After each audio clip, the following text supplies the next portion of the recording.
محبت کا بے مثال شاعر فرحت عباس شاہ۔ انسان اپنے منتخب کیے ہوئے لفظوں سے مجسم ہوتا ہے۔ وہ اپنی ذات کے باہر کائنات کے آہنگ کو سنتا ہے، اپنے احساسات، جذبات اور خیالات کے اظہار کے لیے اس آہنگ کو اپنے تخلیقی ہاتھوں سے چھوتا ہے اور اسے لفظ دیتا ہے۔ یوں شاعری وجود میں آتی ہے۔ فرحت عباس شاہ اس رمز سے بخوبی آگاہ ہے کہ اسلوبیاتی سطح پر الفاظ کا قرینہ استعمال ہی تخلیق اور تخلیق کار کے معیار فن کی کسوٹی بنتا ہے۔ قلم کار کے لیے الفاظ کی معنوی اور صوتی باریکیوں کا عرفان شرط اول ہے، اور ایک شاعر کے لیے یہ شرط نسبتاً زیادہ ناگزیر ٹھہرتی ہے، کیونکہ شاعری بھی مرصع سازی ہی تو ہے۔ فرحت عباس شاہ کے یہاں ترسیل معنی اور ابلاغ کو اساسی اہمیت حاصل ہے۔ وہ کسی ایسی فنی شعبدہ بازی یا لسانی تماشا گری کے قائل نہیں ہیں جو انہیں کاریگرائے شعر سے شامل کرے۔ قدرت نے انہیں شعر گوئی کی صلاحیت کے ساتھ ساتھ اظہار خیال کا سلیقہ بھی عطا کیا ہے۔ غزل ہو یا نظم، دونوں اصناف سخن میں لفظیات کا انتخاب ان کی نمایاں خصوصیت کے طور پر سامنے آیا ہے۔ ہمارے نزدیک غزل زبان و بیان کی امتحان گاہ ہے۔ غزل کے کینوس پر ہی فن شعر کی صورت گری کا عمل وقوع پذیر ہوتا ہے، اور اس عمل میں الفاظ کلیدی کردار ادا کرتے ہیں۔ فرحت عباس شاہ کہتے ہیں، میں ہوں لفظ محبت ہوں،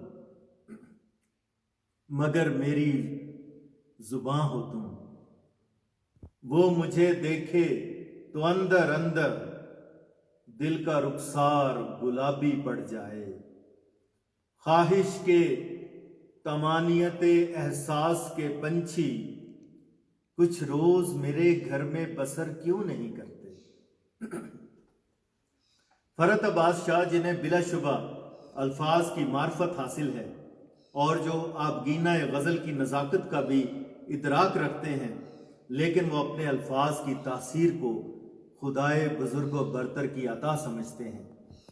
کہتے ہیں، ایک مسیحائی اتر آتی ہے شعروں میں میرے، کوئی الفاظ کو تاثیر بنا دیتا ہے۔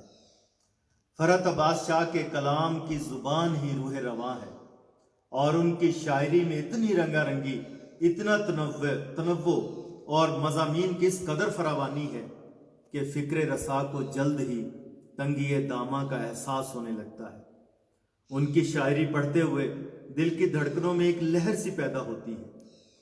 تخیل کے سرمایے میں کسی نئے خیال کا اضافہ ہوتا ہے، اور عرفان کے خزینے کو تازہ رسد ملتی ہے۔ فرحت عباس شاہ جدید لہجے اور عصر حاضر کے رجحانات کی اہمیت کا ادراک رکھتے ہیں۔ ان کے اسلوب شعر میں اجتہادی رویہ پایا جاتا ہے۔ دراصل وہ غزل کی بعض روایتی حد بندیوں کو شعوری طور پر قبول نہیں کرتے۔ ان کا عصری ادب کی نبض پر ہاتھ ہے۔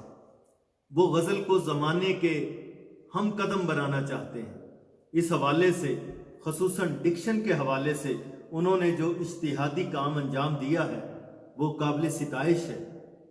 فرحت عباس شاہ نے شعوری طور پر اپنی غزل میں بعض ایسے الفاظ استعمال کیے ہیں جو روایتی غزل سے تو شاید ہم آہنگ نہ ہوں، مگر عصر حاضر کی سماجی اور معاشرتی فضا کے تناظر میں ان کا استعمال عصری ادب کا تقاضا بھی ہے اور جدت نگاری کا مطالبہ بھی۔